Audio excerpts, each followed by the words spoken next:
السلام علیکم ورحمۃ اللہ وبرکاتہ۔ میں امید کرتا ہوں کہ آپ سب دوست احباب خیر و عافیت کے ساتھ ہوں گے۔ اللہ پاک آپ کو خوش رکھے، سلامت رکھے۔ سلام کے بعد آپ سے ایک چھوٹی سی گزارش ہے کہ اگر آپ ہمارے چینل پر نیو ہیں تو ہمارے چینل کو ضرور سبسکرائب کریں اور بیل آئکن کو پریس کر کے آل پر کلک کر دیں تاکہ ہر آنے والی ویڈیوز آپ تک بر وقت اور بآسانی پہنچتی رہے۔ اور اگر ہماری ویڈیو آپ کو اچھی لگے تو کمنٹ میں اپنی رائے کا اظہار ضرور کیجیے گا۔ چلیں دوستو، ہم چلتے ہیں بنا کسی ٹائم ویسٹ کیے اپنے اہم موضوع کی جانب۔ نحمدہ ونصلی علی رسولہ الکریم، اما بعد فاعوذ باللہ من الشیطان الرجیم، بسم اللہ الرحمن الرحیم۔ وما الحیاۃ الدنیا الا متاع الغرور، صدق اللہ العظیم۔ جگہ جی لگانے کی دنیا نہیں ہے، جگہ جی لگانے کی دنیا نہیں ہے، یہ عبرت کی جا ہے، تماشا نہیں ہے۔ سامعین محترم، دنیا دار الفنا ہے، آخرت دار البقا ہے۔ دنیا دار الغرور ہے، آخرت دار السرور ہے۔ دنیا دار العمل ہے، آخرت دار الجزا ہے۔ دنیا متاع قلیل ہے، آخرت عطاء جلیل ہے۔ یہ دنیا بظاہر خوبصورت اور دلکش ہے، جو بھی اس کو محبت بھری نظروں سے دیکھتا ہے یہ دنیا اس کو اپنی محبت میں پھنسا لیتی ہے، اور جیسے جیسے محبت و الفت بڑھتی جاتی ہے دنیا اس سے دور ہوتی جاتی ہے اور دنیا اس کے ساتھ کھیلتی ہے اور اس کے دل و دماغ سے دین و اسلام کی محبت فراموش کر کے رکھ دیتی ہے۔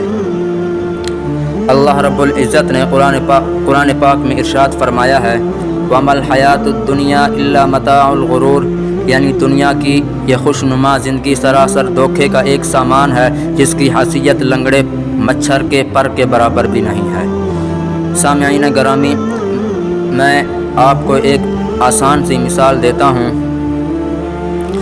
دنیا دارالامتحان ہے اور آپ حضرات جانتے ہیں کہ امتحان حال میں ایک مخصوص وقت تک رہنا پڑتا ہے، اس کے بعد حال سے نکال دیا جاتا ہے۔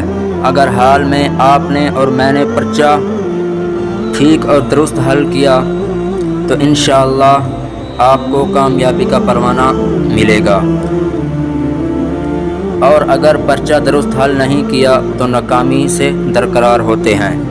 دنیا کی مثال بھی اسی طرح ہے، اگر اس میں ایمان اور اعمال والی زندگی کو اپنایا تو کامیابی کا پروانہ ملے گا، ورنہ ناکامی آپ کا مقصد ہوگا۔